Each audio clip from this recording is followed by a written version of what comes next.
All right, so this is probably gonna be a short one today. This is Chris again, rolling solo. John still in Mexico, I believe, at the time of this dropping out. Yeah, I'm pretty sure. So I'm a part of like different communities online, and I see like our fellow yoga entrepreneurs.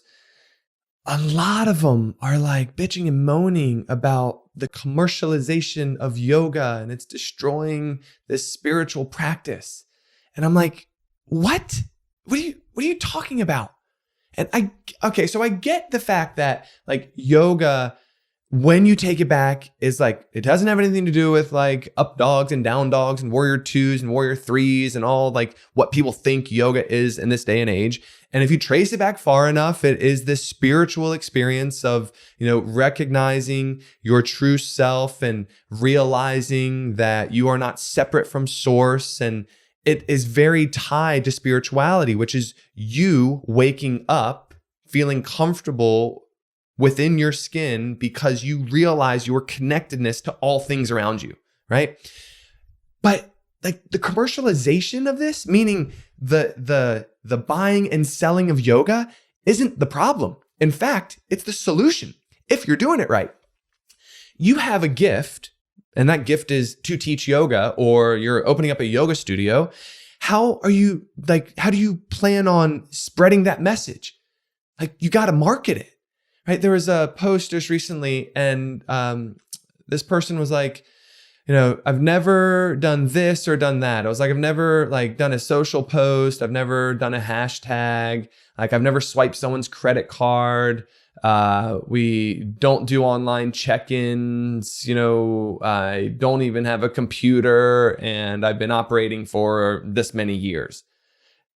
And then like goes on to say like, it's, don't allow like the commercialization of the practice, to like, maybe doing less is the answer. I'm like, whoa, no, wait, whoa. You're in a business. You have a business.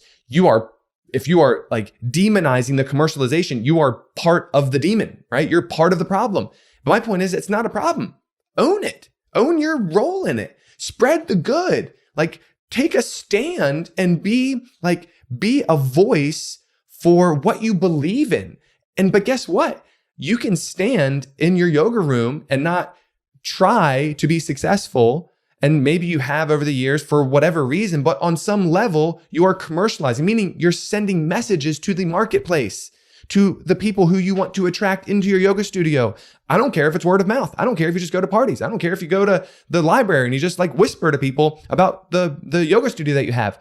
You're actively supporting through marketing and advertising this art, which is beautiful. How else are you going to get the message out there? This is what's crazy. I'm like, wait, like, don't demonize the process by which you're helping people. Marketing it's just like finding a right message and creating a right offer and then delivering that to the people, your avatar, your ideal customer, the ideal student that you want to work with, to attract them into your orbit so that you can help them. There is nothing evil about that. There's nothing wrong about that. And someone's willingness to partake in the modern way of marketing and advertising doesn't make them more or less subject to the commercialization. Again, it's not even bad, but like, doesn't make them worse than someone who's not trying to be successful by using the modern methods of marketing and advertising. My whole point is that the premise, the belief system is broken because you're like throwing stones and demonizing something that, first of all, you're a part of, right? You're doing on whatever old fashioned or like old way, new way level. But two, you're like, it's the only way to be successful. And by success, I mean to really help impact people in a positive way. Like, face it, like there are people in this world who are struggling. Like physically, they feel horrible. They wake up with low energy. They're in pain, right? The stressors of daily life are crushing their minds and like dampening their light and their spirits, right? Yoga is the process by which we help people get out of that physical pain, to regain lost youth. It's the process by which we get them focused on moving their bodies, maybe even getting them to sit on a meditation cushion and focus their minds so that they can re-establish a perspective that helps them see and see the truth that there's no mistakes. We're just learning, right? There's whatever problem you're dealing with now, it's going to end at some point and then it's going to be replaced by a new problem, right? We're allowing them through this practice of seeing and recognizing what's permanent and what's impermanent, right? If I'm attaching my identity to something that's impermanent, of course I'm going to suffer.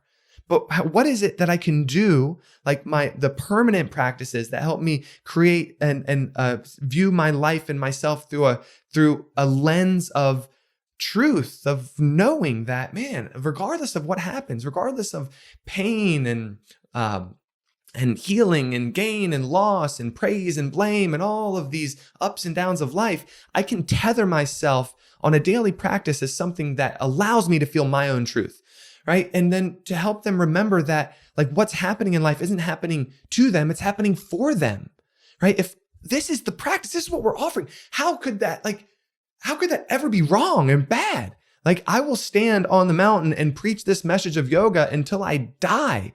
And I will do it through whatever means necessary, whether it's social, whether it's through a podcast, whether it's through YouTube, whether I got to go back to old school, newspaper and radio and put myself in magazines, television, whatever it is. I am committed to communicating the value of this art, to helping people be relieved of those problems and given this timeless solution so that they can live better lives.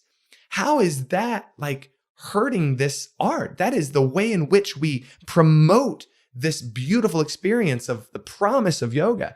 So please, if you're out there and you're demonizing, seeing ads about yoga and the commercialization of it and somehow marketing it cheapens it and dirties the whole process, just check your belief, because it's just false. And if you're a yoga entrepreneur, meaning whether you teach classes or you have a yoga studio, you're involved in the business of it anyway. So just own it, take a stand for it, and promote what you believe to be the best practice in this world, which I know if you're listening to this, you do.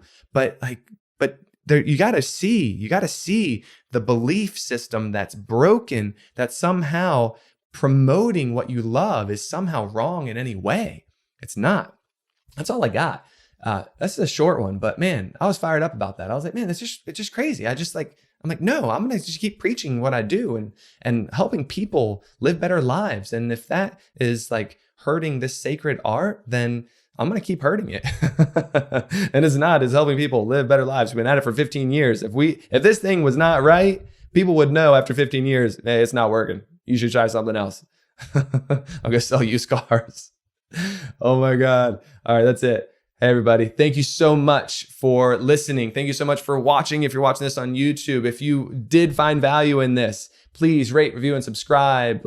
When you do that, we are able to reach more people with this message that we believe so wholeheartedly in. And so I appreciate you just taking a few moments to rate, review, and subscribe to this podcast. Anyway, thank you so much. Do the work, honor the struggle, and make this world a better place to live. Peace. Yes. Thanks so much for listening to Yoga Entrepreneur Secrets. Do you have a question that you'd like us to answer raw and uncut on the podcast? If you want your questions answered, all you need to do is head over to Apple Podcasts and do 3 simple things. 1, rate and review, telling us what you think of the podcast. 2, in that review, ask anything you want related to yoga. And 3, if you want a shout out, leave your Instagram handle or name. And that's it. Then listen in to hear your question answered live, raw, and uncut. Join us next time on Yoga Entrepreneur Secrets Podcast.